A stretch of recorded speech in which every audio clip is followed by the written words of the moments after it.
Lagos, Nigeria, wherever you're joining us from. My name is Ireti Bakare-Yusuf. Welcome to another edition of Borderlines, the only show that takes you beyond borders. My guest today is perhaps one of the most critical voices in the Palestinian struggle for liberation against a colonizing nation called Israel. His name is Mr. Omar Barghouti. Hello, Omar. How are you? Can you hear me? Hello. Yes, thanks for having me. Thank you so much for joining us. We had the news, which is why we started a little bit late. So apologies for that. You're the co-founder. There's so much we need to talk about. But let's start with a cause that I know is very, very dear to your heart. You're the co-founder of BDS, which is Boycott, Divestment and Sanctions, I believe it is. Tell us about that. And I think that started, in 2000? Is it 2007? 2005. 2005. Yes. So tell us about that, because most people in Nigeria, quite a lot of listeners, would not have heard about it. But even more so is that this is a movement that's been going on quietly. And, since October 7th, it's now received even bigger profile. Tell us about it, what it is, how it was formed, and where it is now. Yes, thank you very much for this. The Boycott, Divestment and Sanctions, or BDS movement, was established by the absolute majority in Palestinian society in 2005. That is representing Palestinians inside historic Palestine, as well as those in exile, refugees who are not allowed to go home. They were expelled when the settler colonial regime of Israel came into existence, and Israel does not allow them back because of their identity, because they're Palestinian, basically. So BDS is inspired by the South African anti-apartheid movement and by the US civil rights movement, Rosa Parks, Martin Luther King, and so on.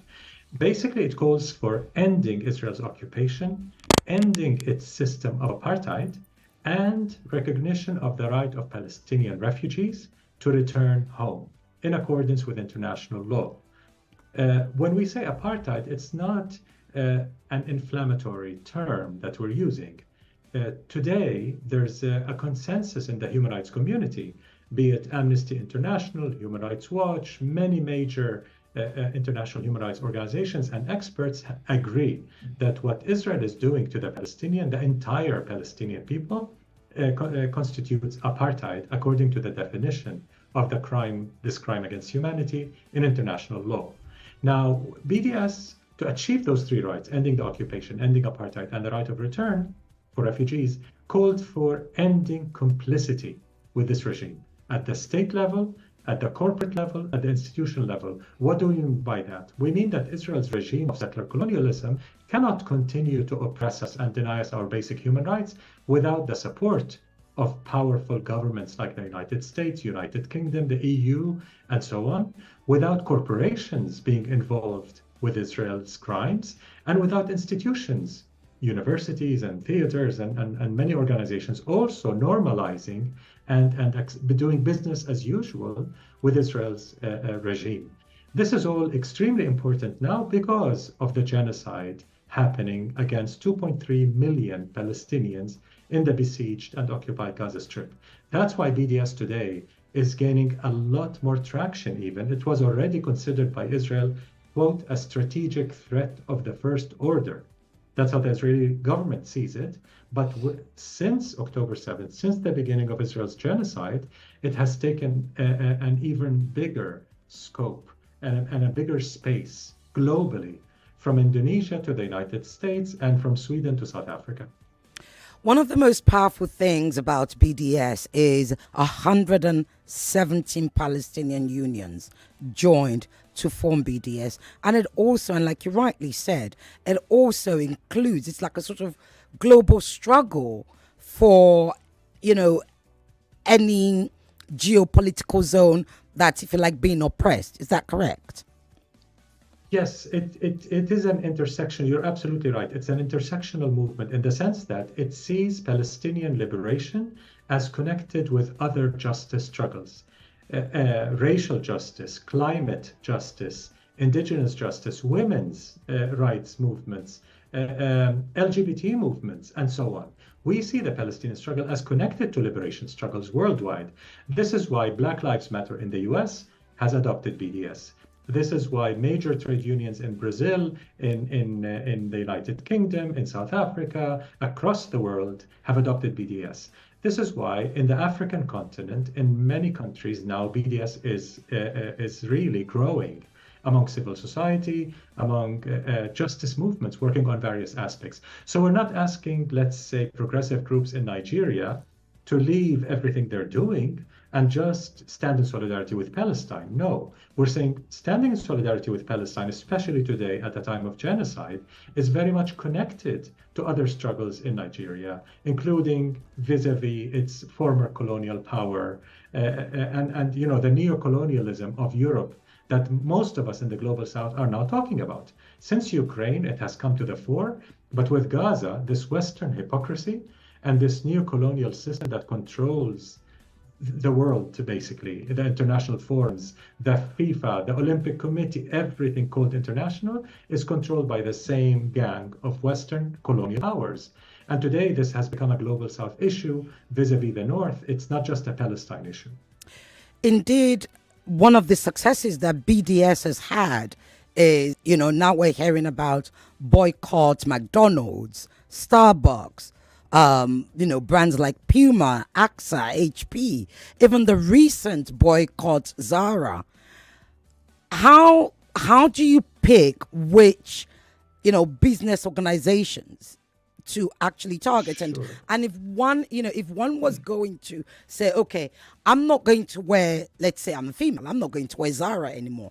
How do I let the people who follow me know why I'm not going to, you know, without just saying, oh, this is a BDS movement? How do I let them know why it's important that I'm not going to be wearing Zara anymore, for instance? Okay, I'm so glad you posed this question because it's very important. In Nigeria, across Africa, across the world, you'll see those long lists of companies that are complicit in Israel's violations of human rights. That's not BDS. We don't advocate those long lists. It doesn't work. We have to be strategic because I cannot expect you or anyone else to boycott 100 companies. It's not practical. No one can do that. Really, no one can do that. So to be effective, to be impactful, we focus on criteria on what to target. For example, Zara, you mentioned there was a quick campaign against it, but when we looked into the details, we have not really called for a boycott of Zara, by the way. Right. But there was an upheaval against it. Huge, yes. So how do we select a target? We have 4 criteria. First, level of complicity. The more complicit the company is in Israel's crimes, the better target it makes for BDS. Second, intersectionality or cross-movement interest. For example, a company violating Palestinian rights involved with the Israeli police, with the Israeli army, with Israeli illegal settlements, or a company that's involved in all the above, but also involved in violating women's rights or violating Black people's rights or child labor. The second would be a better target because it connects the Palestinian struggle with those other struggles. Indeed. Migrant rights, anti-racist struggles, and so on and so forth. Third criterion is media appeal, which means if you have 2 companies, both of them complicit, but one of them is a big brand, like HP, like Carrefour, like AXA, like Puma. And Puma, I have something to say because we just reached a big success, big victory against Puma. I'll mention it in a second. But those big brands, or now McDonald's, for example, we have endorsed the McDonald's boycott vis-a-vis a company that no one has heard of, but is as complicit. We pick the one that is more famous because it allows us to reach media. And through the media, we reach exactly the people you're asking me about. How do you reach the millions of people? Because you don't want to convince one person at a time. You want to reach millions. And since the mainstream Western media is really blocked to our justice movement, they really block us. There's a blackout against us. They don't allow our quotes to be used. Then we use social media and we use influencers, and that's how we spread the word. So a famous singer in Nigeria adopting a BDS campaign, then her fans or his fans millions of them will learn about this campaign, will learn, oh, so McDonald's is being boycotted because McDonald's franchise in Israel has supported the Israeli army while it's committing genocide. They've given them free gifts of food, cheering them while they're committing genocide in Gaza. So yes, McDonald's is boycottable until it stops its relationship with its branch or franchise in Israel. So that's how we get the information. So level of complicity, intersectionality, media appeal. The fourth and last criterion is potential for success. What we mean by that, if you have a company that is, perfect target, it fills all the above categories, yet it's a monopoly. You cannot win against a monopoly because there's no alternative. You cannot boycott the only supplier of a specific product because then, what can people do? If it's a vital product, there's no alternative. So we don't go after monopolies. We put them on the shelf for a better day when they're no longer monopolies. So just going back very quickly to Puma, we've been waging a campaign against Puma since 2018. Many, many athletes, athletic clubs, and many supporters across the world have joined the campaign, and many clubs have dumped Puma, affecting its reputation, its brand. 2 days ago, Puma announced that it will not renew its contract with the Israeli Football Association when it expires in December next year. So one might say, why did Puma announce it so early? I mean, it's still December 2024. Why announce it now that, next year we're not renewing the contract? Because they're hurting, because the brand is hurting. The reputation, it has been damaged. Many famous athletes in the US said, we will not accept sponsorship from Puma because it's oppressing Palestinians. The Israeli Football Association has teams that are based in settlements, and therefore we will not support Puma. We will not even accept sponsorship from Puma. So Puma bowed to BDS pressure and announced it's walking out of Israel next year. Well, that's a huge, well done. That's a huge success. Let's talk about people and power. When I say people, I'm talking about the Palestinian people. One of the strengths of the Palestinian nation is the huge diaspora that it has. Now, as one who is in the diaspora, what do you think as a Palestinian? Because yes, I've seen, I have to say, 93% literacy rate, lots of PhDs and academics within the Palestinian diaspora. But what can an ordinary Palestinian do without, not necessarily just in BDS, but as an individual, to actually raise awareness within their small community? It might be somebody perhaps that can't speak up openly because they don't want to lose their jobs, because we all need a livelihood. So what can they do within that small micro space? Sure, but just a correction, I'm based in Palestine. Oh, you are? Okay. Yes, yeah. Currently I'm out of Palestine, but I'm based in Palestine permanently. So I'm not really, I used to be a refugee in the diaspora, but through marriage, and my wife is based there, after a very long legal battle, we got the papers in 1993. So since then, I've been living permanently in Palestine. But back to your question, yes, the Palestinian diaspora, the exilic community, Palestinians in exile, who are half the Palestinian people, by the way. You're not talking about a small minority. Out of the 14 million Palestinians or so, about 7 million are in exile, not allowed to go home because of their identity, basically. And as you rightly said, the level of education among Palestinians is one of the highest in the world. But that doesn't give us power enough to face Israel, supported by the colonial savage West, basically. The US empire, the UK, the European Union. So it's Israel's regime of oppression, its apartheid regime, is supported by such massive powers and their media and their institutions. So for example, now, in every university, every institution in the West, they're going after advocates of Palestinian rights to suppress them, to silence their voices.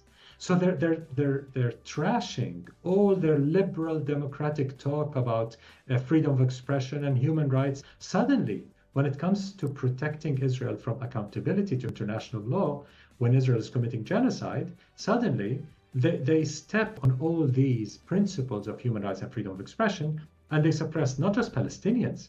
Some of our Jewish partners in the United States, in Europe, who support BDS and who struggle with us to end Israel's system of apartheid, are being suppressed now, are being cancelled by the establishment that cannot tolerate any criticism of Israel. So imagine for Palestinians, it's that much more difficult.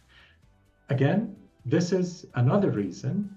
First, the issue of principle, but it's also a strategic reason why Palestinians must connect our struggle with other struggles. Let me Together, just we can prevail. sorry to interrupt you. We're going on a couple of minutes break. We'll be right back, and I'll please like you to continue where you left off. Is that okay? Sure. Lagos, Sure. the number is 0700 993 993 993. If you want to learn more about BDS, you've got to call. We'll be right back. That special secret that awakens taste buds. Mouth-watering wonder with awesome aroma. Terra seasoning cubes. Terra Seasoning Cube turns your meals into a masterpiece. Unwrap joy, unleash taste. Come cook with Terra cubes. Come cook with Terra.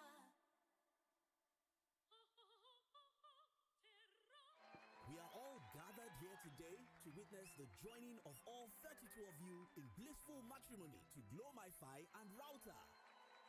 Do you, Wi-Fi enabled devices, take this Glow MiFi and Router as your lawful data plug? Yes, we do!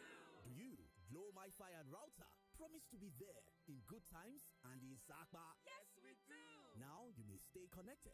Enjoy a connected life with Glow MiFi and Router. Get 60 gigabytes data bonus when you buy a Glow MiFi and 180 gigabytes data bonus when you buy a Glow Router. And connect up to 32 Wi-Fi enabled devices. Available at Glow World shops nationwide. Glow Unlimited. Going on a vacation or a business trip? Catching a flight to see family or taking a break in Zanzibar? Wherever you're going and for whatever reason, Wakanao has got you covered. Enjoy unbeatable travel deals with only a 10% down payment and pay small in convenient installments. Book now on wakanao.com. Download the Wakanao app for even cheaper deals or walk into any of our travel centers near you. Wakanao. Let's go. Have you seen the new Mirinda 60cl bigger bottle? Is plenty. It's got a new look, refreshing taste, and the size. You can legit start drinking at 1 p.m., 3 p.m., 8 p.m. Okay, I exaggerated, but you get the drift. Get more refreshment and more enjoyment from Mirinda 60cl bigger bottle, also available in pineapple flavor. Mirinda 60cl bigger bottle. More refreshment and more enjoyment is plenty. That special secret that awakens taste buds. Mouth-watering wonder with awesome aroma. Terra seasoning cubes. Terra Seasoning Cube turns your meals into a masterpiece.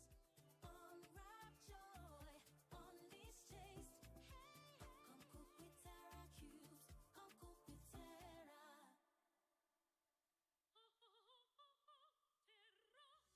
99.3 Nigeria Info, your number one station for talk. Let's talk.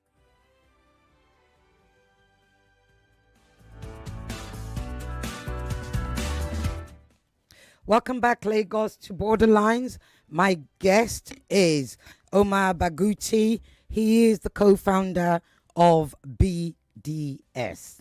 You must know what BDS is if you've been listening. That's Boycott, Divestment, Sanctions.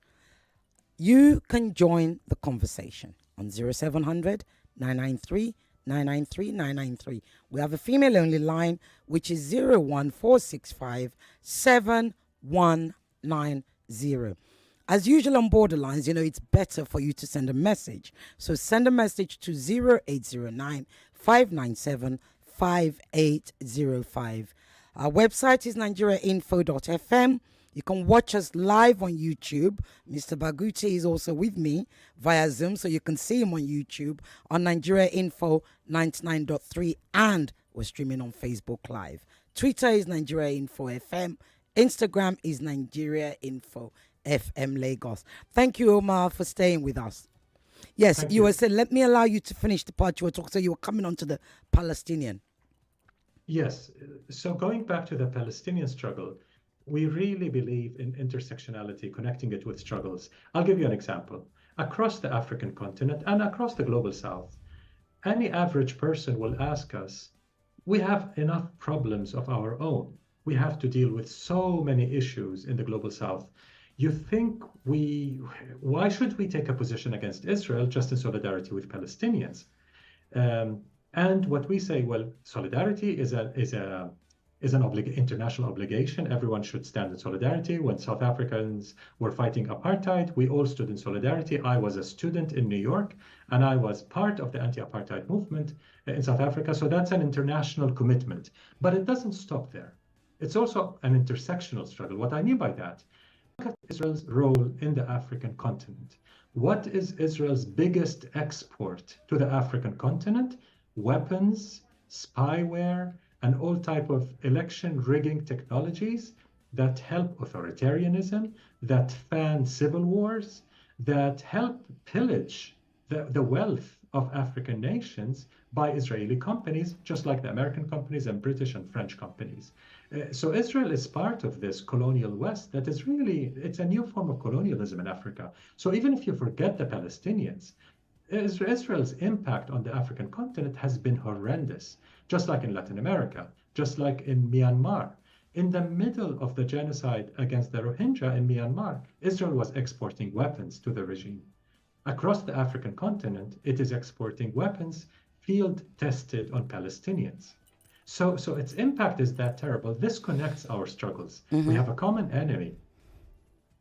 Yes. So let's talk about celebrities.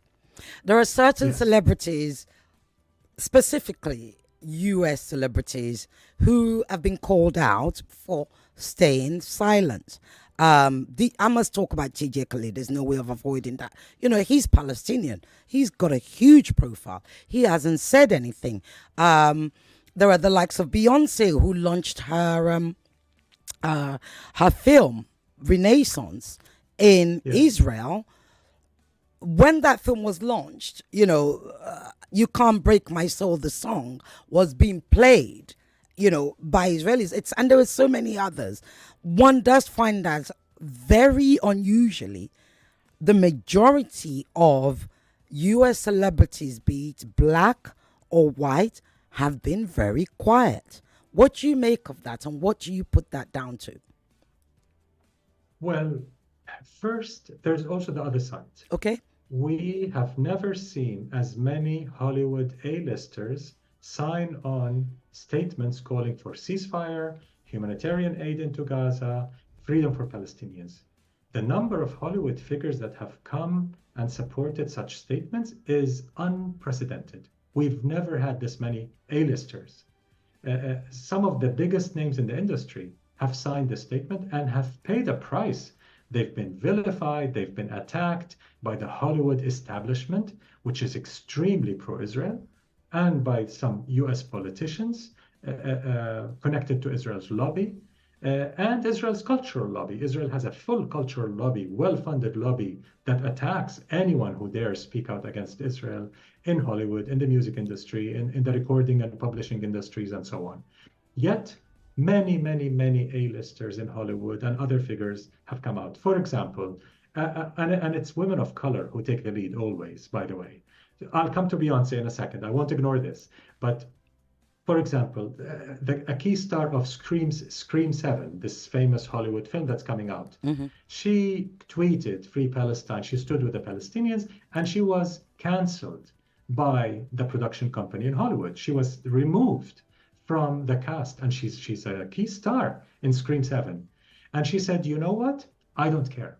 I stand with the Palestinians for their freedom. So she took a very principled position, and many other artists came and said, we agree with her. We reject this Hollywood bullying of artists over their political statements. But there's a lot of bullying, a lot of intimidation, and a lot of canceling. People who are less established are losing their careers.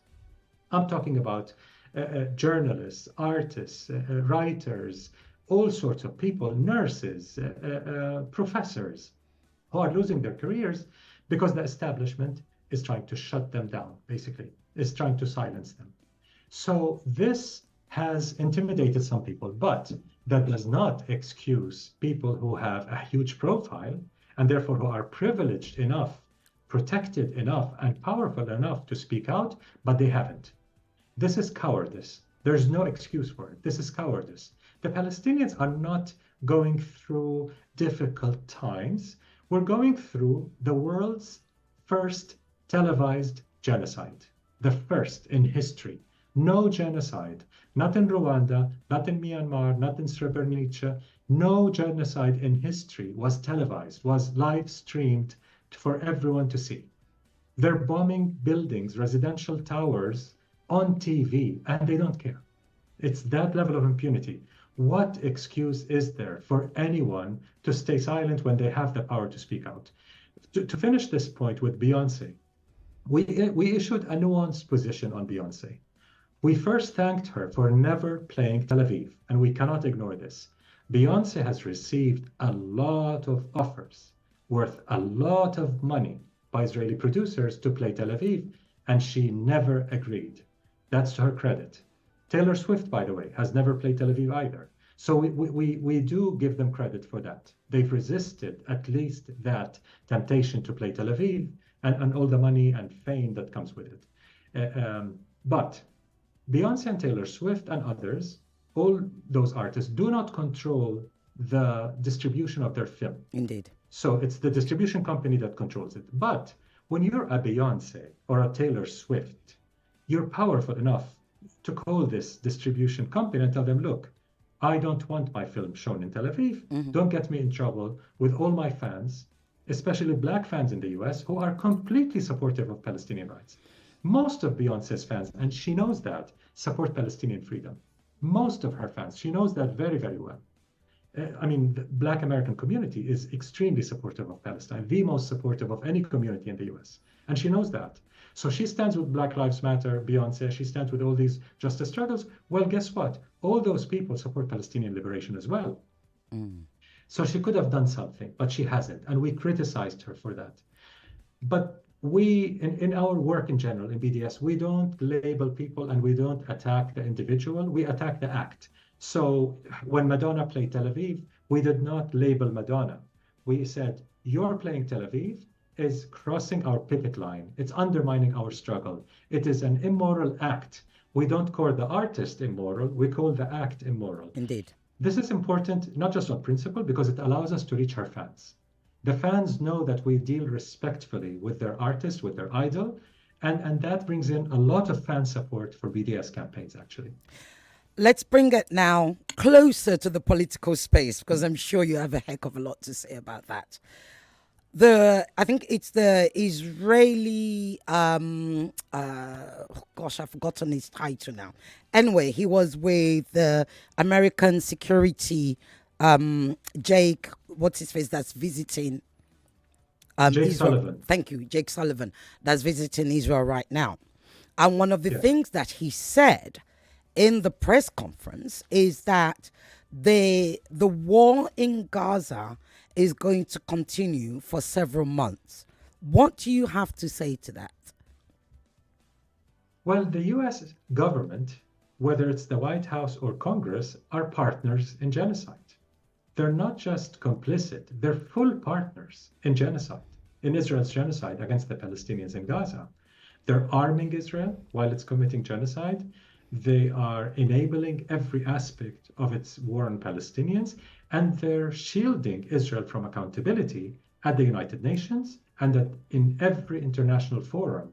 The US and Germany and the UK in general, and some Western powers, are defending Israel in those forums and preventing Global South and other states from taking any measures of accountability against Israel, as was done against apartheid South Africa, for example.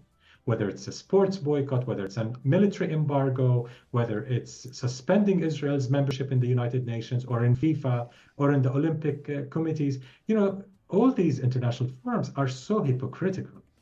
Days after Russia's invasion of Ukraine, they imposed the most severe sanctions in their history against Russia.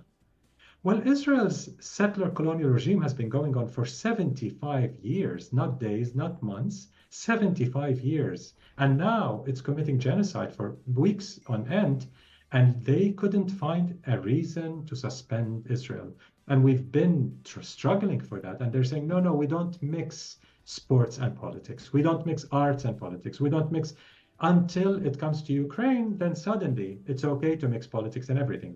But when it comes to Israel, oh, we don't mix politics with whatever, culture, and so on.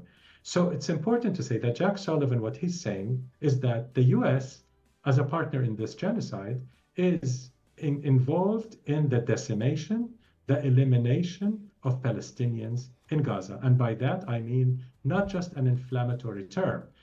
Hundreds of international scholars, including Israeli scholars of genocide and the Holocaust, have come out and said this is a textbook case of genocide, with the intent being so abundantly clear. One Israeli leader after another used extremely racist, dehumanizing language and expressed their intent to destroy the Palestinian people, not just to go after this or that armed group. So the US is very much partner in that genocide. When you hear Biden taking a slight step back from his original position, now he's saying, even though he spoke off the cuff, that, Israel is bombing indiscriminately. Given what he said from the offset, what is your response to that? My response is that he is paying a very dear political price domestically. He is losing most of his Democratic base. And we're not just talking about the progressives, the Cory Bush and Ilhan Omar and Rashida Tlaib. No, he's losing much more than that. He's losing the young generation and the people of color in the Democratic Party are very pro-Palestine, and he knows that. Also, in what they call swing states, states that sometimes vote Democrat, sometimes vote Republican, they call them swing states. It can go either way because the difference is very small. The Arab community and the Muslim community happen to be quite big in several of those swing states. A few weeks ago, they launched a campaign called Abandon Biden, which means come the next elections, you can kiss our votes goodbye, because they call him Genocide Joe. That's his nickname now, Genocide Joe. So they said there is no way on earth we will ever vote for this genocide-enabling president. So now there's real pressure in the Democratic Party to choose another candidate. Dump Biden and choose another candidate. This is internal US politics, but that's what's mostly impacting Biden's equivocation. He's hesitating now. In the first 2 months, he was all for the genocide continuing, finding all kinds of justifications for it, and using extremely dehumanizing language, repeating and amplifying Israel's bogus, fraudulent propaganda as if it were true.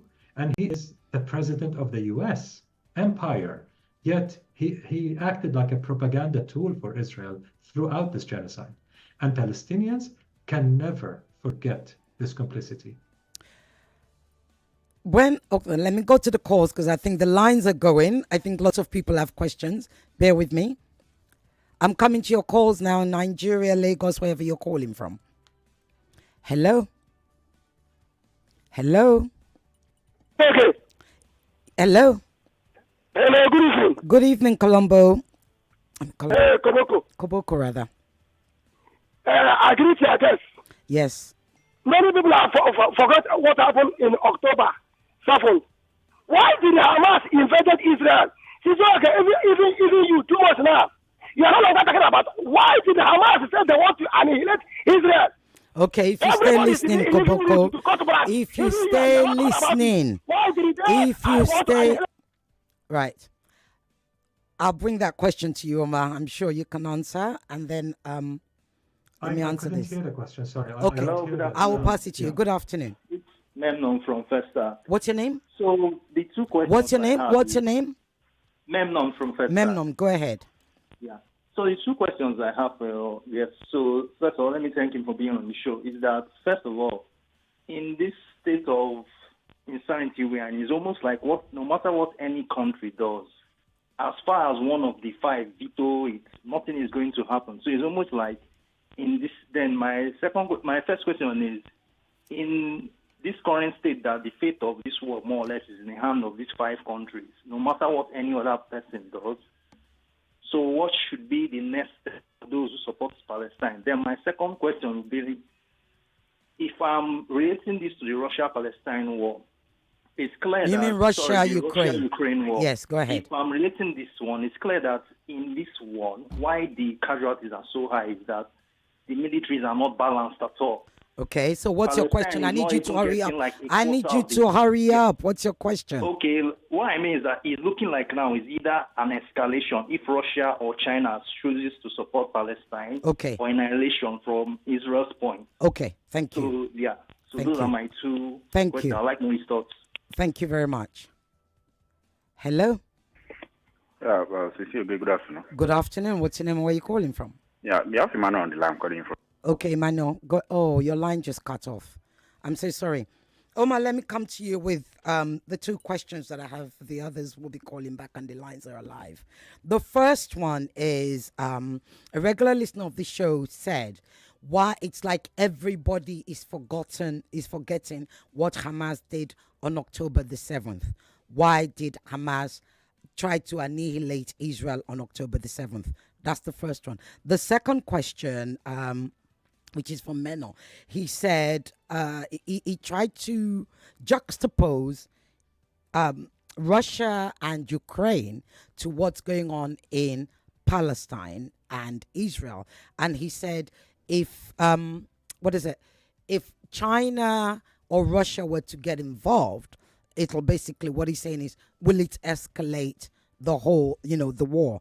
And number one. Number two is, he then talked about the UN resolution, which I intend to talk to you about, resolution 377. So we'll save that. I'll just leave you to answer those two questions. We'll save that because we'll talk about that a bit later. Okay, on the first question, it's very important where you start the timeline of violence. In other words, it's extremely important in any situation of oppression to see the context of oppression as the initiation of violence. Let me quote the Brazilian philosopher Paulo Freire, who said, quote, "With the establishment of a relationship of oppression, violence has already begun. Never in history has violence been initiated by the oppressed. Violence is initiated by those who oppress, who exploit, who fail to recognize others as persons, not by those who are oppressed, exploited, and unrecognized," end of quote. What Paulo Freire is basically saying, when you have a system of slavery and the slaves rebel against their slave master, the slaver, you may agree or disagree with the tactics used in the slave rebellion, but you've got to end slavery. That's the beginning of all violence. In a situation of colonialism, as all African understands, when you resist colonialism, colonialism is the initial violence. So some tactics of the resistance may or may not be legal, may or may not be moral. And you can take a position on that, but you've got to remember the context. Second point is, those who want to condemn this or that particular tactic used by any resistance group in any colonial situation, it's okay to condemn, but so long as you have the moral standing to do so, by having already condemned the situation of oppression. If you have not condemned the oppression, you cannot condemn the oppressed when they do something you don't like. To have the moral standing to condemn the oppressed, you've got to condemn the oppression beforehand. So, I mean, that is the very important point. Now, let's not forget that Israel for 75 years has been ethnically cleansing, killing, stealing land, incarcerating, denying us our human rights and our very humanity. For 75 years, this is the context. Now, I am in the BDS movement. It's a nonviolent movement. We aim at ending all violence. But to end violence, you've got to end oppression. The root cause of violence is oppression. So we really are interested in a very peaceful, just, dignified future for everyone. But to get there, we've got to dismantle this system of settler colonialism and apartheid, because that is the initial violence. That is the first question. Let On me the second expand the question- second question before you, if I may interrupt. Sure. Let me expand it before you answer it. I think what's more important is, do you envisage, we have the likes of Hezbollah on the in the Lebanon border with Israel, who have been exchanging, rockets with Israel. Do you envisage the region, the Middle East region, getting more involved in, this current war that seemingly just bordered for now? It's already happening, and the US is saying that it's happening. It's not just in Lebanon, it's also in Yemen, in Sana'a, in Yemen. The Houthi groups are attacking shipping that is destined to Israel. They're saying, so long as Israel is imposing a deadly siege, a complete siege on the 2.3 million Palestinians in Gaza, not allowing food, water, fuel, medical supplies to go into the Palestine, they're starving our people to death. This is what even Oxfam is saying. Oxfam is saying, quote, Israel is using starvation as a weapon of war. That's a quote by Oxfam. So the Yemenis are saying, well, you want to starve them to death? We will not allow any ships to reach your ports. Now, whether this is legal or not can be debated. Whether it's acceptable or not can be debated. But to answer your question, it is already regional. In Lebanon, it is a lower flame. It's not yet a full conflagration. With Yemen, it's a very new dimension. And also in Iraq, the United States is saying that Iraqi resistance groups are attacking US army bases in Iraq and Syria. So the US is already involved. Yemen is involved. Lebanon is involved, because this is a genocide. And the longer it goes on, the chances are that this regional conflagration might happen will be very, very high. Yes. Let's talk about So humanitarian. Go ahead. second- Yeah, go on. Go ahead. No, sorry. Go ahead. You wanted to continue this before I go to the second question? Yeah, please finish. Please finish. Go ahead. I just wanted to say about the Russia and China Yes. issue for the second question. Yes. That Russia and China have consistently voted for Palestinian rights at the United Nations. That's for sure. But they both have been neutral. I mean, they haven't taken any strong position telling Israel, you've got to stop your war crimes, your genocide. No, they just said, human rights violations. We need a ceasefire now, which is much better than the Western powers, granted, but it's not enough. It's not enough. They're on the sidelines, basically, and looking on to this and seeing what will happen. Well, it cannot be business as usual, because this is genocide. It's televised genocide. They're killing our people. And anyone who thinks this will stop in Gaza is dead wrong. The Western powers, especially the US, is using this with Israel to test not just weapons. They always test their newest weapons on our bodies, and they sell them. Israel sells them as field tested across the African continent, across Latin America, across Asia. But now they're testing something much, much more sinister and fatal to humanity, a doctrine of total lawlessness, law of the jungle, basically, might makes right, without any masks. Okay, we've got to Without go on a any quick masks. break. Bear with me. I almost missed my timeline. Bear with me, please. You're listening to your number one station for talk, 99.3 Nigeria Info. Let's talk. Sorry about that, Omar. I almost missed my timeline. I was so busy listening No to problem. you. We can go No back. problem. Please continue what you were saying. Okay, what I was saying is that Israel is testing not just new weapons on Palestinian bodies to sell to the world as field tested. It is testing a new doctrine, whereby international law is frozen.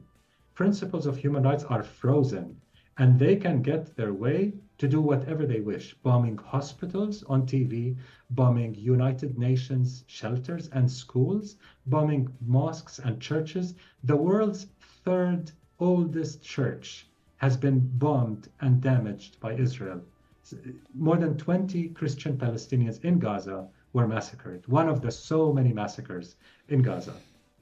So this doctrine, if they get away with it, it can be tried against any weaker nation in the future.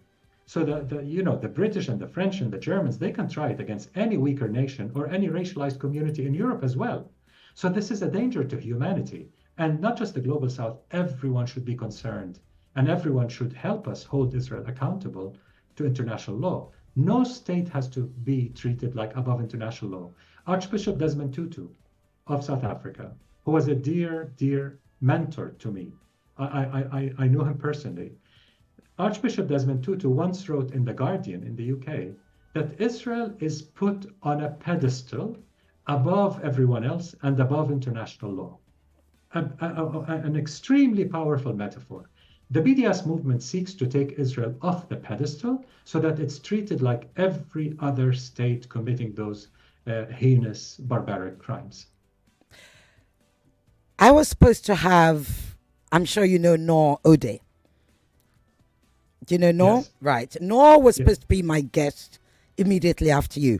But I'll just read out what she sent to me. My friend in Gaza is injured and ambulances can't get to him. He's a journalist. I worked with him when I was there. I am a mess. I don't know if I can stay composed for this interview. I am really sorry. She said she would try. And then she went on to explain to me, he's part of the Al Jazeera team. They were working filming a shelter that was targeted where many were killed. An Israeli drone struck them and first responders with a missile. The reporter was injured with shrapnel and managed to escape. But Sama, that's her friend, was badly injured. He was calling for paramedics. Israeli forces are shooting at anyone who tries to get to the injured. We've heard many. So Nour is not able to join. But we've had many reports about this, especially in the West Bank, where ambulances are not being able to go to the injured. The siege that was on Jenin for some 5, 6, 7 days, the same thing happened there. The West Bank has been under consistent and persistent. Am I supposed to go on break soon? Okay, I'll be going on break soon. Sort of raids, etc. At which point can a nation, just because it's at war with a group, get the permission to stop ambulances, paramedics, hospitals from helping the injured civilians? At which point does that ever happen in history? I'm going to start. We're going on a break in a minute. I don't understand, but then we'll continue. Sorry about that. Go ahead. Okay. It's a state that is given full impunity by the world's only empire, the United States, by the European Union, and by the UK, Australia, and Canada. That's what impunity looks like. It's when a criminal gets a green light to continue to be a serial killer and destroying, demolishing the rules of international law, the rules of common decency and humanity. And that's what I said. This is a danger to humanity, not just to Palestinians. Indeed. We'll be right back. Okay, I believe we have the news. It's for about 5 minutes, just the news headlines. Would you mind staying, please, Omar? I will have to leave very shortly, but I'll stay for a few minutes. Thank you very much. Thank you.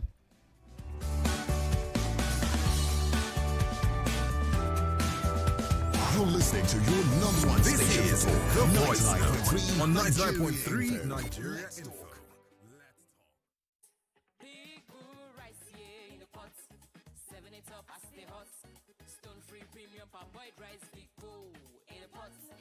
So nutritious and tasty, serve it up with style. A cooking delight for that great party, jollof rice. Big bull rice, yeah. Big Bull long grain parboiled rice contains protein and fiber, a source of vitamin B, and is great for all rice dishes. Big Bull rice, tasty rice, nourished you. Big bull rice. Big bull rice, yeah, in the pot. 7 it up, I stay hot. Stone free premium parboiled rice, big bull in the pot. So nutritious and tasty, serve it up with style. A cooking delight right for that great party jollof rice. Big bull rice, yeah. Big Bull Long Grain Parboiled Rice contains protein and fiber, a source of vitamin B, and is great for all rice dishes. Big Bull Rice, tasty rice, nourished you.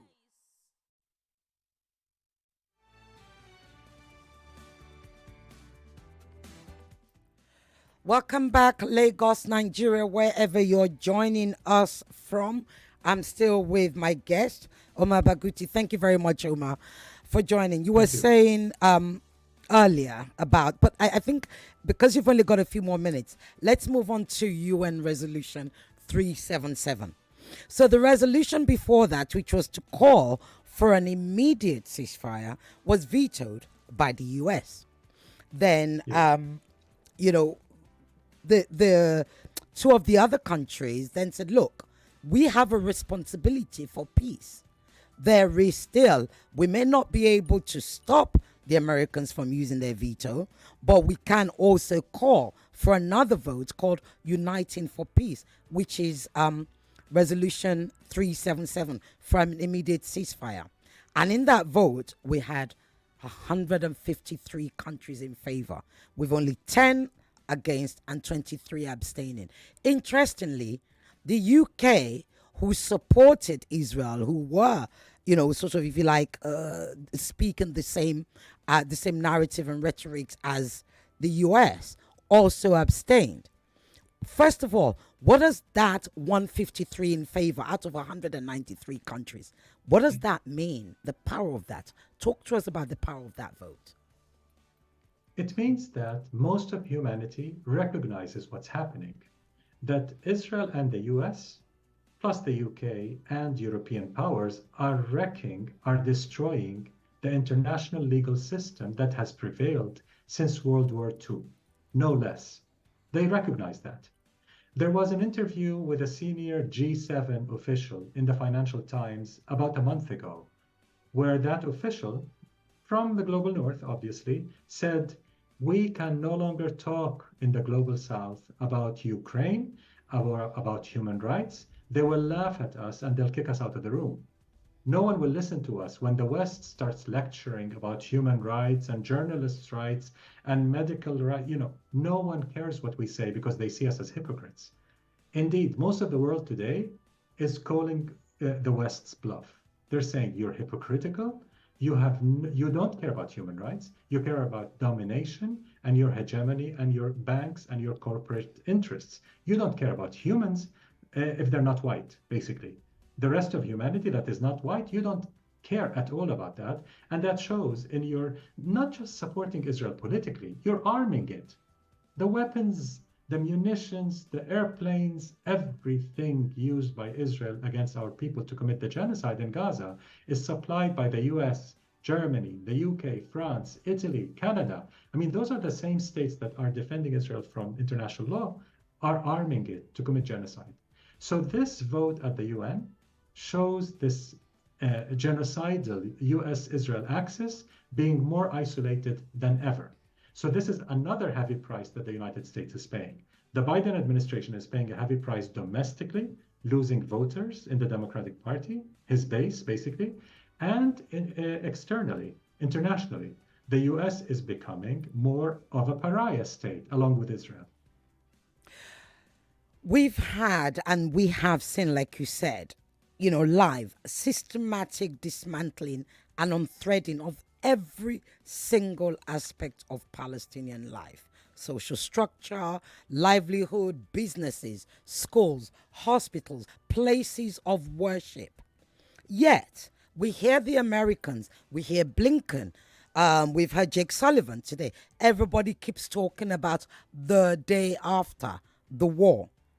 Has anybody at all thought to ask the Palestinians what they want? Because Israel is saying we're going to stay in Gaza. Americans are saying we want the Palestinian authorities to be there. Nobody has asked the Palestinians what they actually want the day when this bombardment and the genocidal war stops. What are your thoughts on that, please? First, before we talk about the day after, how about we talk about the current day of genocide? How about stopping the genocide first, and then let's discuss the day after? That's the first point. So while the US is arming Israel to continue its genocide and giving it a political line of support to continue the genocide, it is in no position to even discuss the day after. Second point, whatever happened to the inalienable right to self-determination? It's one of the pillars of international law that the US, by the way, helped put in place, the principle of self-determination. At one point, the US did champion that principle. Whatever happened to that? Nations have a right to determine their future, their destiny, including who leads them and what system of politics they want to be ruled by. It is not up to the US. It's not up to a colonial power like Israel. It's not up to anyone but the Palestinians, as you rightly said.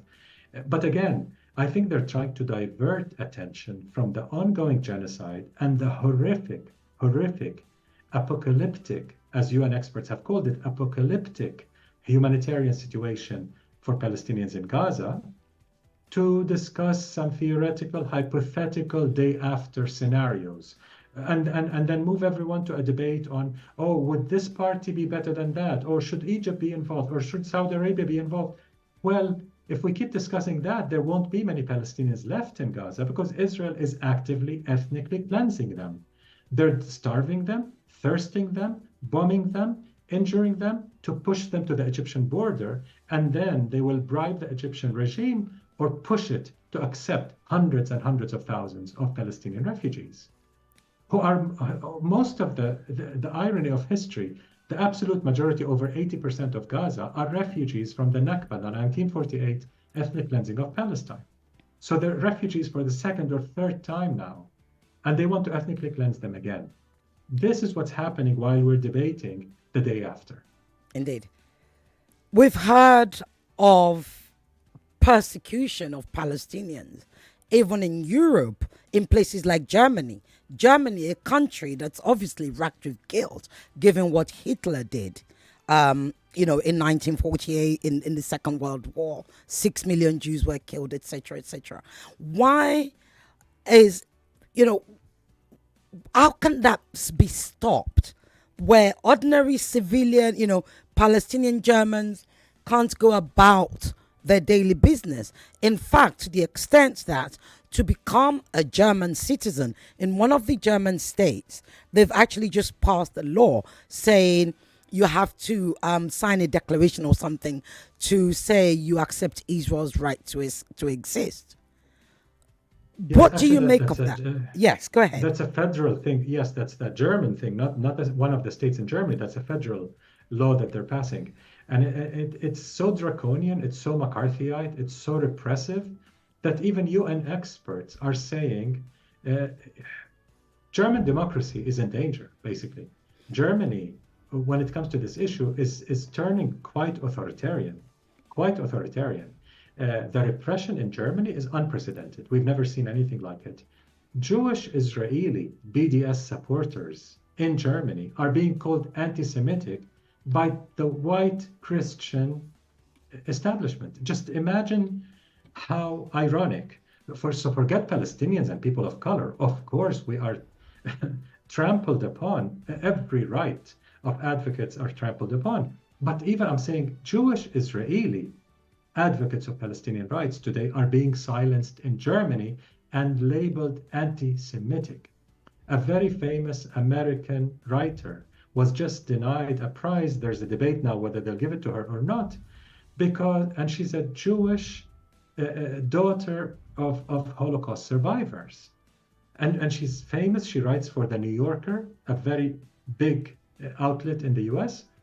Yet they're trying to deny her a prize because she said Gaza is a ghetto.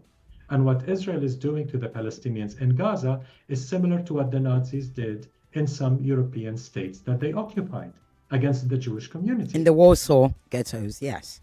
In the Warsaw ghetto. So just for saying that, she's paying a heavy price, and she's Jewish, daughter of Holocaust survivors. Sorry, they. Yeah. They use the pronoun they, not she. Right. So this is the level of repression in Germany. Every institution, every festival, every museum, every university. The repression is universal in Germany. For Palestinians, it's a very, very dangerous place to be. Now, finally, before I let you go, prior to October 7th, arguably many had not heard of the Palestinian cause. Especially young people, millennials, Gen Zs, etc. But even more so is Palestinian voices, or the Palestinian voice and narratives and telling of history was either muffled or questioned as incorrect or challenged. And some are still challenging it now. Specifically, I can say some of my listeners still challenge the history of Palestinians, Palestine, or Palestine in that space.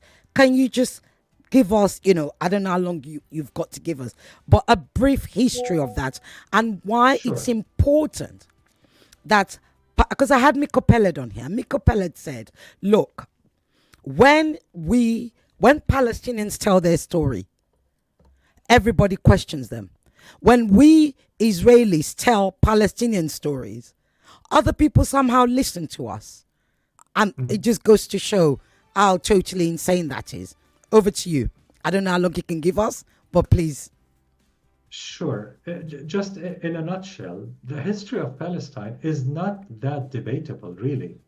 Israeli historians, not just Palestinian historians and Arab historians, international historians, but also Israeli historians, they call themselves the new historians, including Professor Ilan Pape. He's been our guest on this show. Yeah. Professor Avi Schleim of Oxford University and others have written books on the history of Palestinian dispossession, ethnic cleansing, and how Israel came to exist as a settler colony. So it's not like a secret or something that someone is claiming that's debatable. It's not debatable. In 1948, Israel was declared as a state. It was established as a state on the ruins of Palestinian society. Before that date, before May 15th, 1948, when Israel was established, it spent Zionist militias, if you want to call them, very well armed by the Brits, went on massacre after massacre, killing, ethnically cleansing Palestinians, and they continued after the establishment of the state to push indigenous Palestinians out. As a result, during the establishment of the State of Israel, those militias and later the Israeli army itself officially ended up depopulating more than 500 Palestinian villages and towns, then destroying them completely so that Palestinians cannot go back, and shooting any refugee who tried to go back home. They ethnically cleansed the majority of the indigenous Palestinians from our homeland. So they occupied about 78% of historic Palestine, which was under the British rule before then. So the British Empire, the British colonial power in Palestine, armed them, supported them, gave them every possible way to do this, to ethnically cleanse Palestinians and to establish a Jewish supremacist settler colony, basically. In 1967, Israel occupied the remaining part of Palestine, which is Gaza and the West Bank, including East Jerusalem. That was occupied in 1967, doing another wave of ethnic cleansing where hundreds of thousands were expelled to Jordan or to Egypt or elsewhere. So in two phases of ethnic cleansing, a majority of the Palestinians became refugees, whether inside historic Palestine or in exile.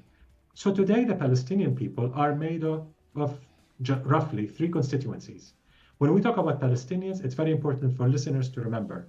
Palestinians in Gaza and the West Bank, occupied since 1967, are 38% only of the Palestinian people. They're not the majority. Right. 12% of the Palestinian people are citizens of present-day Israel, yet treated as second-class citizens with less rights than Jewish Israelis, because it's an apartheid state. 50% of Palestinians are in exile, not allowed to go home. So, as Desmond Tutu once said, and as several South African leaders once said, Israeli apartheid makes South African apartheid look like a picnic in comparison. I mean, that's a big statement. South yes. The head of the South African Parliament, a former head of the South African Parliament, said that statement actually. She said that makes our apartheid look like a picnic in comparison. And when she was asked by the media, she said, we never had F-16s bomb the Bantustans. Yes, they put us in Bantustans and stole our land like the Palestinians faced, yes, but they never put us in a cage and bombed us. We've never faced that. So imagine today with the genocide, as you mentioned, with the destruction of schools and hospitals and every aspect of life, every life-sustaining structure is being destroyed. Bakeries, solar panels, everything is being destroyed to make our lives impossible so that people will have to leave. That's ethnic cleansing. Thank you so much. But let me just end with this. I was listening to an interview with the Undersecretary of the Humanitarian Wing today, and he said something. He said he's been at the job for some 40 odd years or 50 odd years or so. And he said he's seen many genocide, many wars, and has, the Undersecretary of the Humanitarian Wing. He's been everywhere. But he said the one thing that makes the Palestinian genocidal war very, very different is that there doesn't appear to be a line, no line that cannot be crossed. Yes. I'm paraphrasing him now. And that, he said, is what makes their job most difficult, because they're not able to plan, because usually they would have the safe space and then they'll be able to plan, do the humanitarian plan and implementation, etc., because there are safe zones, etc. But when they give sort of the geopolitical map to Israel and say, look, these are the UN spaces, it still gets bombed. That's why we need solidarity in the form of a military embargo. We need Nigerians who support our struggle to push for a military embargo, to boycott Israeli products and companies that are involved in the Israeli violations of human rights, academic boycotts, cultural boycotts, sports boycotts. Israel has to be treated like apartheid South Africa was treated, as the world's pariah. This is the price it has to pay, or else this will be the doctrine used by every powerful state against less powerful nations. Mr. Omar Barghouti, a human rights activist and co-founder of BDS, thank you so much for giving us your time, but even much longer than you had planned to. Thank you so much. Thank you so much. Thank you. Thanks. We'll go on a quick break. Lagos, Nigeria. We'll be right back.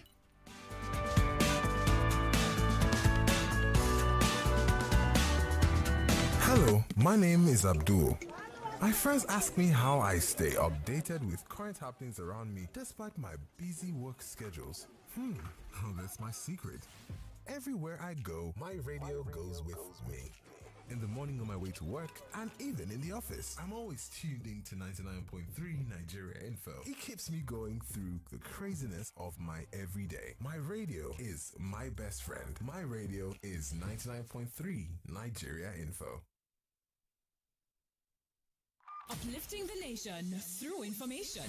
Is it appropriate for a policeman to be searching through somebody's phone? No, it is wrong. The problem that the lecturers have against IPPIS is very simple. Our lecturers, they are teaching not teaching in University of Lagos alone. They are teaching in other universities, private, public, state, all kind of universities. Now, this IPPIS will cut off this madness. So that is what they are against. No, they feel like the federal government, the corrupt government. So let them be chopping their own at the federal level, while the university will be chopping their own at the university level, academic level, and it can't continue like that. Your reliable station for more information around Nigeria. 99.3 Nigeria Info. Let's talk. But the #1 talk station of Lagos is closer to you than ever. Join the conversation online or on the go. Be part of the Info family on our user-friendly mobile app and website for a better and improved listening experience. Download the app from Google Play Store and App Store. With super efficient and clean audio quality. Log on to nigeriainfo.fm. Watch us live on YouTube and Facebook. Follow us on Twitter at NigeriaInfoFM. And Instagram at NigeriaInfoFM Lagos. 99.3 Nigeria Info. Let's talk. Welcome back to Borderlines, people.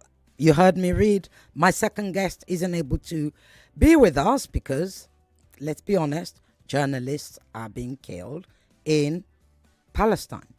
Now, I'd like you to listen to the next voice note. I'd like you to listen to it, and then we're going to talk about it. I did discuss it with Omar Barghouti just now, but I'd like you to listen to it, and then we will talk about it for this last leg of the show. The telephone number you're going to be calling is 0700 993 993 993. The female-only line is 014657190. This is a speech that was given by the Palestinian ambassador to the UN. The Pakistani ambassador to the UN during the vote of Resolution 377. Hold on to your calls because the lines are on fire. Listen to this, and then we're going to talk about it. This resolution was co-sponsored by over 100 member states when it was submitted in the Security Council.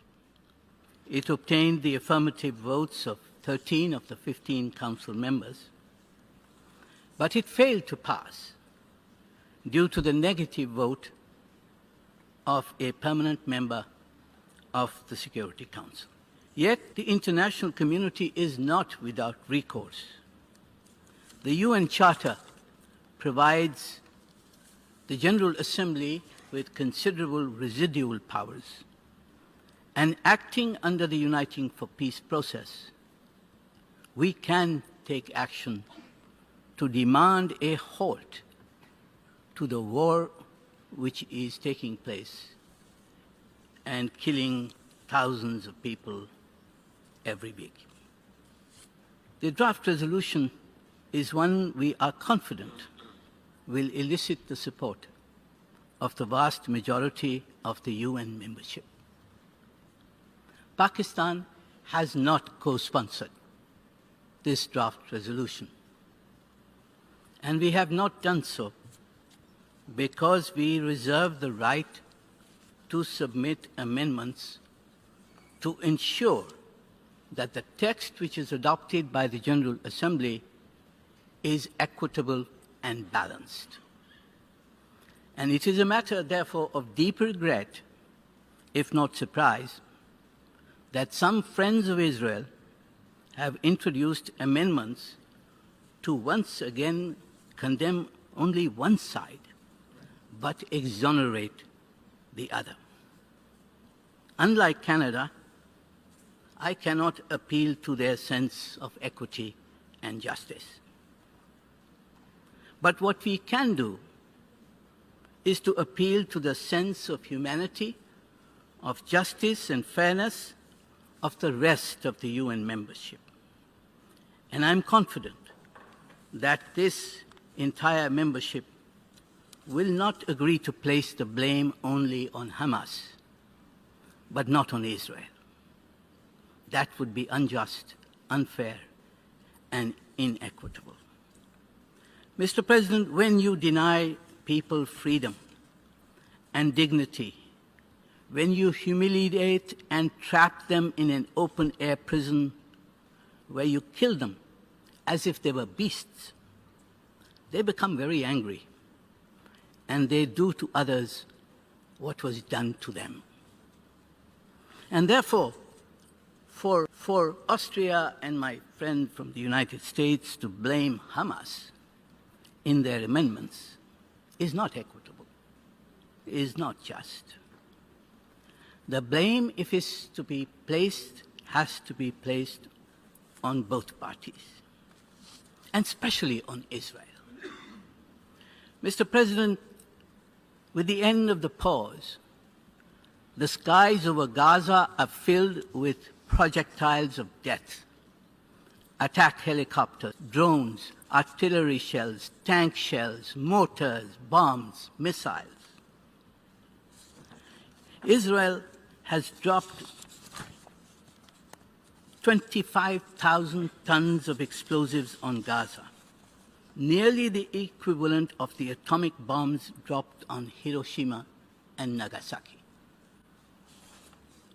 Israel's goal is not only to erase Hamas.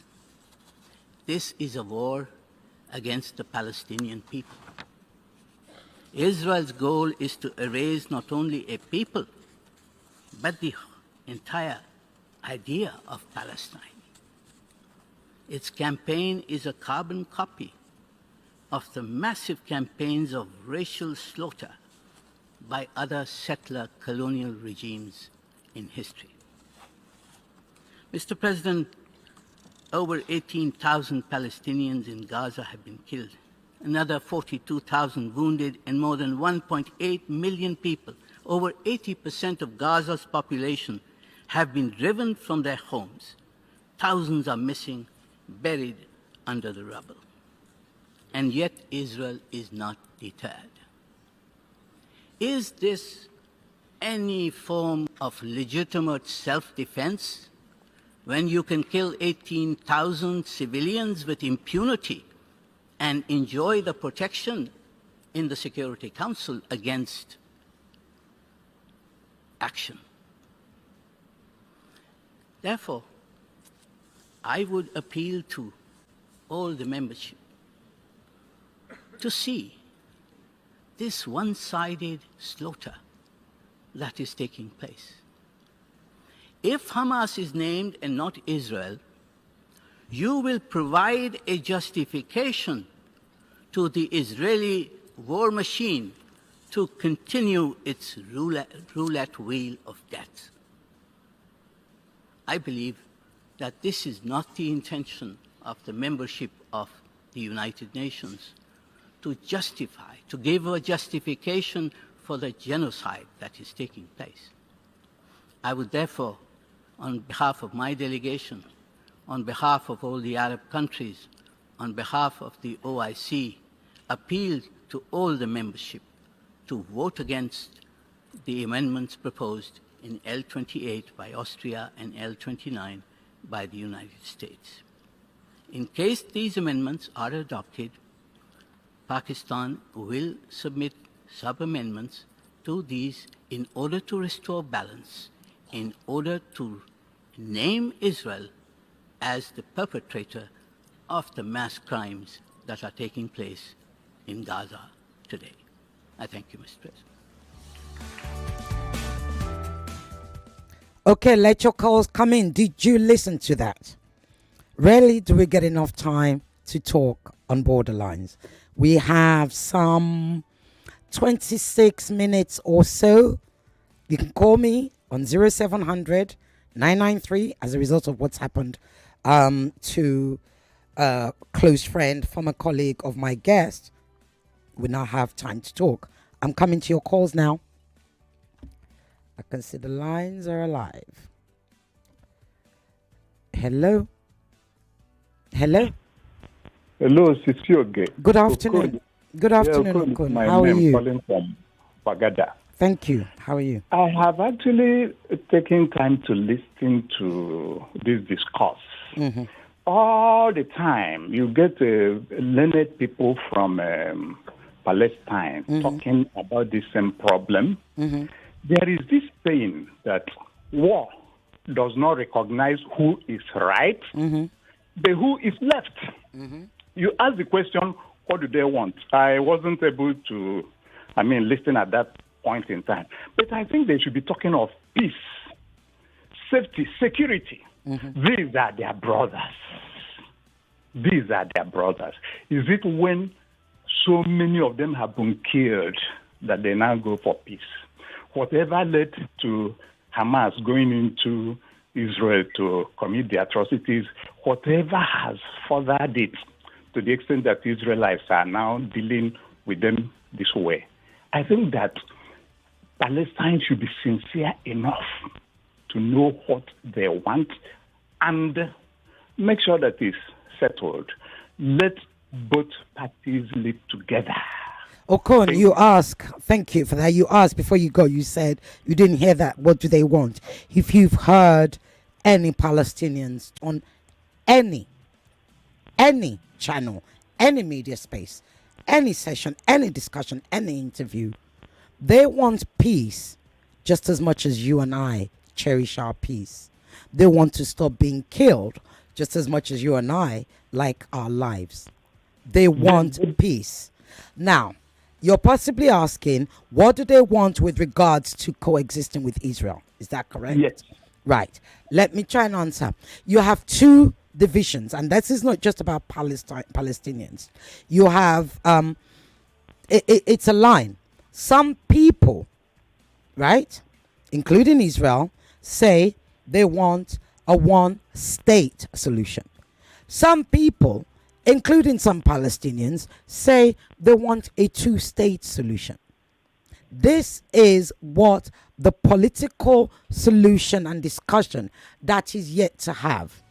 In the UN, it is said that the two-state solution became, if you like, a running joke because it had been parked and was gathering dust on the shelf since the passing of Yasser Arafat and Yitzhak Rabin, who were both very much for the two-state solution. So, I can also tell you that the one thing that Israel, through Netanyahu and the Israeli ambassador to the UK, said recently, just a couple of days ago on Sky News, is that they want to occupy Gaza. They believe, Netanyahu said, he's not going to go the Oslo way. Right? So we don't know where we are right now. I'm just giving you the facts as I know it. So it's not, yeah, that's it. So it's not about what do the Palestinians want. It's about what is the way forward, right? That's what I think you want to know. Yeah, and the way forward is divided right now. What's the way forward? I think it's important. Let them stop losing their people. It doesn't make sense. Well, they're not the ones losing their people. Their people are actually being killed. But the lines are alive, Okon. You and I have talked for so long, you get me in trouble. This is not done for conversations. You can't be getting me in trouble. I have to be a good girl. This is one. Okay? Thank you so much. Good to speak to you. Thank you. Hello? Hello, Cecile. Yes, good afternoon. Good afternoon. What's your name and where you calling from? I just want to... what is your name and where you calling from, please? What is your name? What is your name and where you calling from, please? Godwin. Go ahead. Godman, go ahead. When we go to the talks, we hear from both parties. This war is both parties.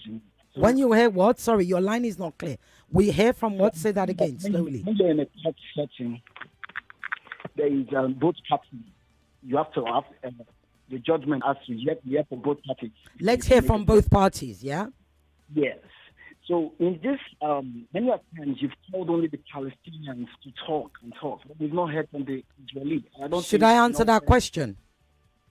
I hope it's a question, so I can answer it for you. Excellent. Let me answer it for you. The station, if you know anybody at this station, they will tell you, we have done our darndest to get pro-Israel voices on this show. I had the Israeli ambassador. We reached out to the embassy.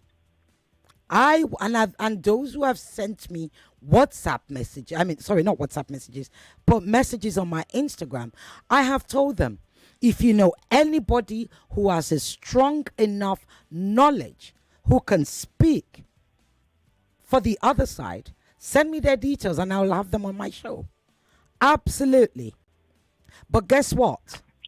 Till now, I haven't had one because I had the Israeli ambassador, right? Next week, we're going to be giving you a special report. Listen to me. Next week, we are going to be giving you a special report from Israel.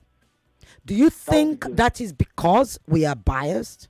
Who do you think is going to be giving that special report? Because we haven't been able to find one. Do you know one that you can recommend live right now? I'm just looking to get the Israeli. No, but you're not listening to me. Do you know one that you can actually recommend right now? Do you know one? Send it to our WhatsApp 08. And as a journalist, I reach out to people. Listen to me and do not tell me my job. My name is not Rufai and I don't work for Arise, but I will correct you on something. Okay? Listen very carefully. Here's our WhatsApp number 0809 597 5805. If anybody listening to this I've actually reached out to an Israeli family in Nigeria. They're a couple. They have a child in the IDF. They wouldn't come on. So don't you dare tell me that I'm a journalist. Goodbye. All right, so that. Hello? Hello? Hello? Hello? Hello. Yes, good afternoon. Yeah, good evening. Good evening, my dear. Sorry. Good evening. I'm still in the studio. So it's like everything is still afternoon. Yeah, my name is Penny. I'm calling from Kushope. Go ahead. Yeah, I think on this Israel Palestinian crisis, many people are just, taking some emotion to come to the conclusion without knowing the originality of this problem between Israel and the Palestine. It's only when somebody went back to 1947 after the Second World War. Initially, at that time, there is only Palestine. There is nothing like Israel. But the United Nations, with its resolution, create a country called Israel. And the Palestine at that time refused to accept their own country. If you say they accept that country at that time, you could have two states, even since that time, because that's the plan of the United Nations at that time, to create two states. And that's when they created Israel, the Jews from Europe that have no country after the destruction of the Hitler in the Second World War, they accept it immediately to form their country, Israel. But the Palestinians, at that time, they are seen as injustice to come and divide their country and give it to Israel. They refused to accept the statehoodship at that time.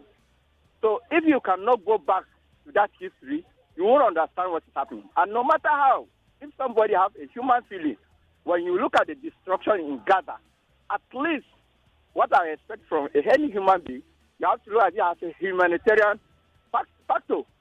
There is no justification whatsoever reason for the destruction by the Israeli Palestinians. If you are fighting Hamas, you can't be destroying every single building in Gaza. You have to find the Hamas. The Hamas member can be identified. Find them. Fight them. There is no need of that destruction. More than 18,000 people. Thank you very much. I need you to round up. Yes. So, in conclusion, I think the Western nations who are backing Israel, they have to, in the matter of urgency for the humanitarian reason, to tell the Israel the killing of civilians is not acceptable because the world stand when Hitler is killing Israel during the Second World War. Thank you very much. As the world should. We should all stand in solidarity against such things. Hello. Hello, good evening. Good evening. What's your name? Where are you calling from? Ayo. Go ahead, Ayo. You have a minute because the lines are alive. So, 2 minutes. I have to start cutting it now. Okay. We're almost done. My own contribution is the two-state solution. There's too much noise. Please stay away from that. Ping. Okay, number one, I stand for a two-state solution. Okay. Then number two, Hamas is not the problem. Okay. If Hamas should release the hostage today, I bet you won't hear of war again. Okay. Then everybody can come on there and talk on diplomacy. You can't keep holding the hostages and allow them to stay one side, then you bring negotiator. Who does that? That's not Nigeria. That's not Nigeria, no.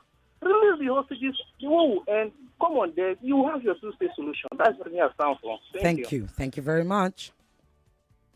Hello. Hello. Good evening, Sisoga. Good evening. Who am I speaking with, please? My name is Mazu. Go ahead, Mazu. Sisoga, look at this. 70-something years slavery claim. 75 years. 75 years is too wrong. That is a satanic way of life. You understand?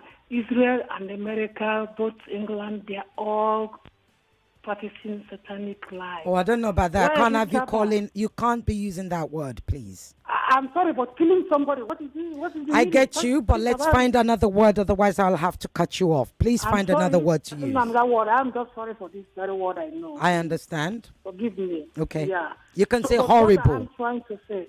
What I'm trying to say now is that if the whole world must come out and stop this nonsense, they have to do that. If these people are not going to see this, if I am the Palestinian, I will bargain with even Russia, China, with jet to come assist me to fight Israel. If it happen that I bomb all Israel, I can do that. If I see any. I'm sorry, I can't have any of you. You say, this is why, one of the reasons why I reduce calls on borderlines. You cannot come on this show and call any country satanic or talk about bombing anywhere. I will cut you off. That's what I did just then, irrespective of which side you're on. And you're not going to come on here and tell me, oh, you haven't had an Israeli person, because I keep saying the same thing. Again, if you know any Israeli person, academic, diplomat, member of the community, whatever, who is willing to come on borderlines, send their details to 0809 597 5805 #borderlines. Okay? And we will reach out to them. I'm coming to your calls now. We don't have much time, so I'm going to be cutting down. Let's make it fast and quick. Thank you. Hello. Hello. Hello. Yes, good afternoon. Or good evening, rather. Good afternoon, madam. Yes, good afternoon, sir. What's your name? My name is John. Go ahead, John. You have a minute.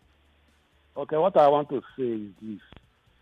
Israel, they are not attacking the main problem. You see, Iran has been one instigating Hamas, and they are not even doing them anything. Even at the end, if Hamas goes, another terrorist group will still arise because of Iran. So they should deal with Iran seriously. So what would you like them to do with Iran? I don't know, maybe even strike them militarily. Okay, so if you strike Iran military, are you aware that Iran is a nuclear power? Do you think, hold on, bear with me, it is a nuclear power, number one. Number two, what then do you think is going to happen to the world once everybody starts fighting with their nuclear power? Because if Iran strikes with their nuclear power, somebody else will strike with their nuclear power. So let's think about what we're suggesting.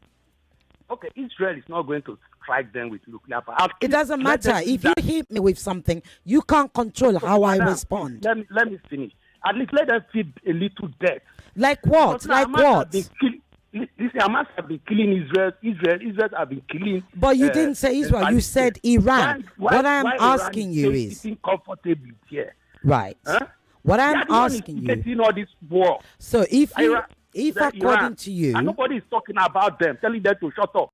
If according to you, it is Iran, I am saying to you, you've just suggested on this show that Israel should hit Iran. If Israel, bear with me, if Israel sends, I don't know, a rocket bomb, whatever, to Iran, you cannot, and neither can Israel, the UN, or even the US for that matter, control how Iran will respond. So let's be careful what we wish for. Hello? Do you know that Hamas are cowards? Go ahead, Koboko. You have a minute. Thank you. Hamas are cowards. Why are they using Palestinians to shoot themselves? What do you mean, why are they using Palestinians? Oh, I see. I want Israel to kill all the Hamas. Let them extinguish, terminate, short. English is too much. Okay. I didn't understand that, but anyway. Hello? Oops, you snoozed. Hello? Oh, you seem to turn your radio down, please. Hello, P. Yes, good evening. Yeah, good evening. Thank you for picking my call. I don't choose which call to pick. It's random. What's your name and where you calling from, please? Yeah, this is Ola from Surulere. Ola, you have a minute. Go ahead. Yes, thank you very well for bringing this to fore. I think the people that are contributing are not looking at the explanation and the issue. They are just contributing based on their biasness, on their sentiments. We are talking about human life. If somebody goes to Southeast and kill 80,000 people and say because... Can you please stop that? Let's not do that. Can you stay on topic? Otherwise, I will cut you off. Let me go back to the topic. The issue is human life, whatever the biasness, Israel should halt this killing. Okay. If Hitler continue and nobody stop Hitler, would we still have any Jew in the world today? Thank you. Hello. Good evening, Sisi Oge. Good evening. What's your name and where you calling from, please? Thank you very much, Sisi Oge. You are on to Philip from Ikorodu. Go ahead, Philip. You have a minute. I tell you this. You see, growing up, my dad always said, don't look for trouble in any form. But if they look for your trouble, you give them double and he will ride behind you. So what Hamas did was to look for trouble when they did not have the capacity. And Israel is dealing with them in the language they deserve. For 75 years, did you listen to my guest? Did you listen to my guest? The IDF commander said by the time they are through with the Hamas and the Palestinians, they will regret that action. Okay. So whatever form of agitation they wanted to do, there are various ways and means. It was cruel. For 75 years. Did you listen to Omar? No, I'm just asking. No. You're starting your history. I'm not criticizing. You're starting from the 7th of October. I am saying to you, there is 7th. No, they actually haven't. That is the point. No. No, that is a lie. That is attacking them as absolutely. Please go and do the homework. You see, all opinions are valid, but you can't have your own facts. Then you don't know very much, I'm afraid. No. I understand that. What I'm saying to you, history did not begin on the 7th of October. Well, that is it. Go and read. I'm not disputing whatever. Yeah, but you can't. But they're everything. It's like saying, Sisi Oge, you only existed when you came to Nigeria Info. Biblically, the Israelites are always strong. So when you don't have that power, there are means to agitate. You don't fight. You don't kill. Thank you very much. That, forgetting that they don't have the strength. Thank you very much for your contribution. Thank you. Hello. Hello. Good evening. Good evening, Anthony. I'm Timmy. What's Timmy? Who am I speaking with, please? Michael is my name. Sorry, Emmanuel. Michael, go ahead. You have a minute. Yeah. I want to say I enjoyed the interview with the Omar Barghouti. Yes. Yeah. Omar Barghouti. It's quite deep. And then the speech, the voice play of is it Afghanistan or Pakistan? Now, my own opinion is that the Arab world are working us towards a very dangerous end. Why do you say that? The Arab world has hand in Sudan. They have the Yemen issue, and it's even that Yemen that was almost destroyed by Saudi Arabia that is now being used to fight Gaza now. So there is a correction. I beg your pardon. You see, everybody's entitled to opinion, but facts I will correct. That's within the Yemenis have chosen. Notice I said chosen to side with the Palestinians.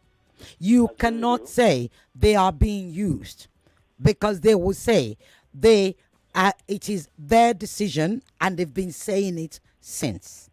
So go ahead. That is why I said, in my opinion, there is an underground hand that is like coming together from the Arab world to set a point through which they will start the attack on on Israel.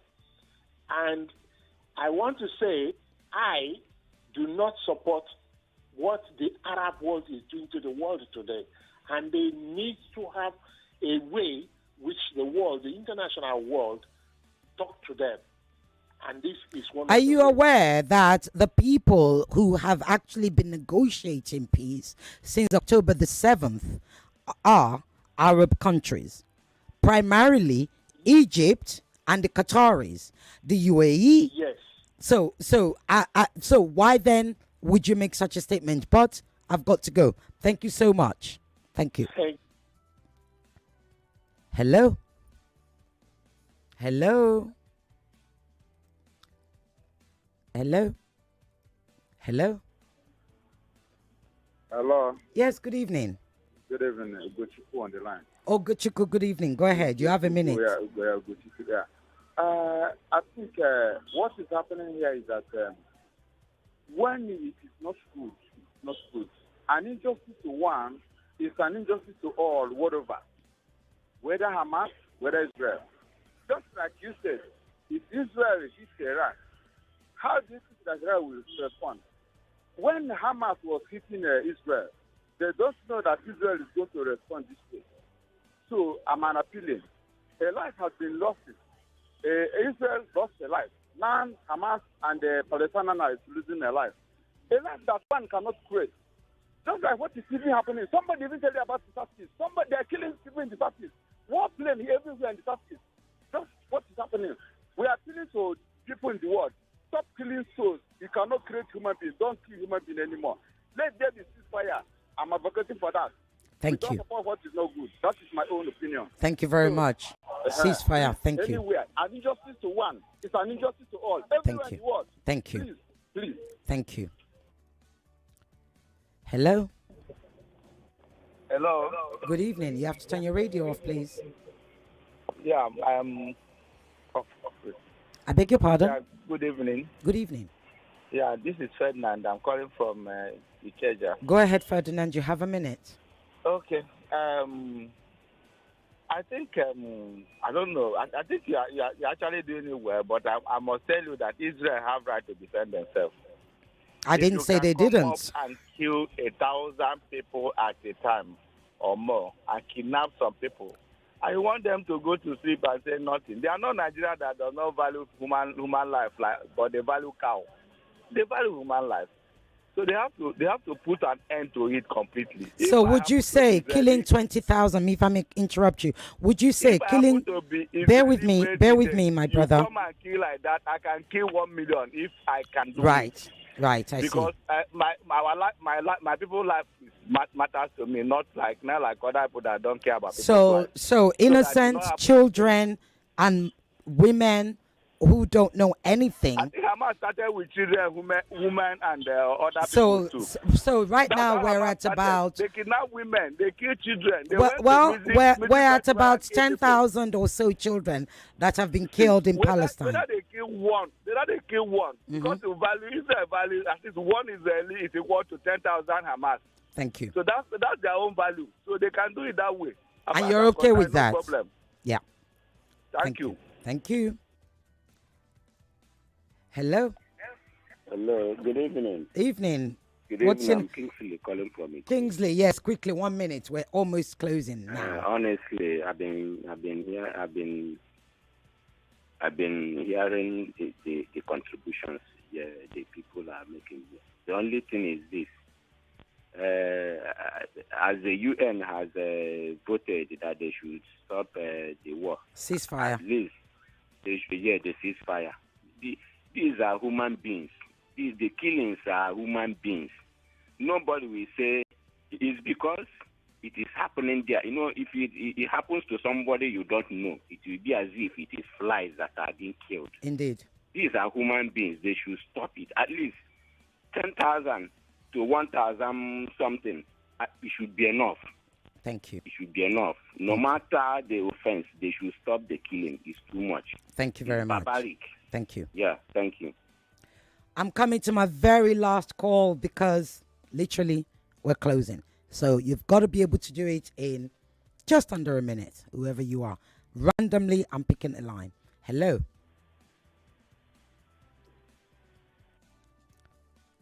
Hello. Hello. Good evening. Good evening. This is Oladipo calling from Isola. Oladipo, yes.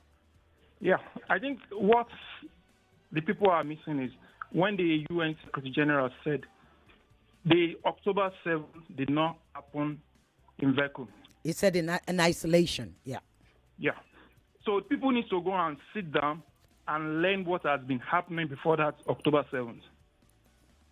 one of the demands of Hamas is you have about 7,000 of our Palestinians inside your prisons, not taken to all court, nothing done to them. You just arrest them. It's called administrative detention. You don't get to know the evidence that's against you. Yeah. And let me just help you there. It's especially in the West Bank, where you also have Palestinian Israelis, but they live under the military law, military courts, whereas Israelis live under a civic court. Go ahead. Okay. So also the re-establishment of Israeli settlements, they keep on demolishing the Palestinians' homes and establishing their own settlements there. So all these which is against international law. Yes. Even within, like the news, I listened to this morning, that within this September up to this December, Israeli authorities still approve additional 1,500 homes of Jews. Correct. Of the Israelis. Yes. On the land of the Palestinians.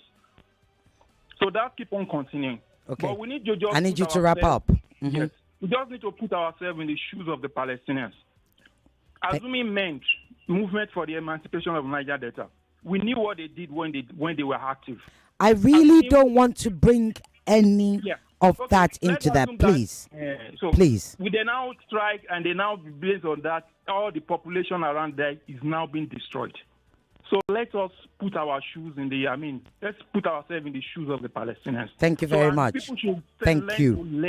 To learn, not just to stick on their own idea, their own opinion all the time. Thank you. Thank you. Okay. I've still got a couple of minutes, so I'm coming. Hello? Hello, good evening, ma'am. Good evening. What's your name and where you calling from? My name is Israel Ejiofor. Turn your radio off, please. My name is off. Okay. I'm not with radio. Okay, you're on speaker. Ejiofor, did you say? Yes, Ejiofor Israel. Okay, Ejiofor, go ahead. 1 minute. Somebody called there and started giving what is not know much about. There are something that people should know well. That land has been existing for over 2,000 years ago. So-called Palestinians today are Christians in Bible. David and Goliath fought about that land. The land is the land of Israel. Nothing concerns Palestinians with that land. But what happened is that during the Ottoman Empire, Israelites were displaced all over the place because of the word of God. The God told me that He brought them back on that land. But because of time, I will let the public show. You see, Palestinians must leave that land. Or else, they will not peace on that land. They cannot be peace on that land or they leave that land. Because the Israelites know that that land is their land. That's whenever they come on that land, you do always see that. Okay. West Bank is the land of Judea. That's where David was buried. Someone was buried on that land also. That place they built after compound or what? Monk. Right. That is what they buried David. The devil have used case against Israel time. Okay. Until what will happen on that land will happen on that I land. need you to wrap up. You have... You know what is going on there and stop this nonsense. Okay. So that share the sentiment of Palestinians. You get some of that because Israel can never leave that land. Okay. Thank you. I've literally got to go. I have 40 seconds. That was a very interesting edition of Borderlines. Thank you to my special guest, Omar Barghouti. I send love and healing to Nour Odeh, who will be with us possibly next week. Nour Odeh, incidentally, was the first female Palestinian government spokesperson. She used to be on Al Jazeera. She's also a political analyst. She's a feminist. I was really looking forward to having her on the show, but we'll have to save it till next week. Have a wonderful weekend. Listen to our report from Israel next week. You're going to be surprised. Thank you.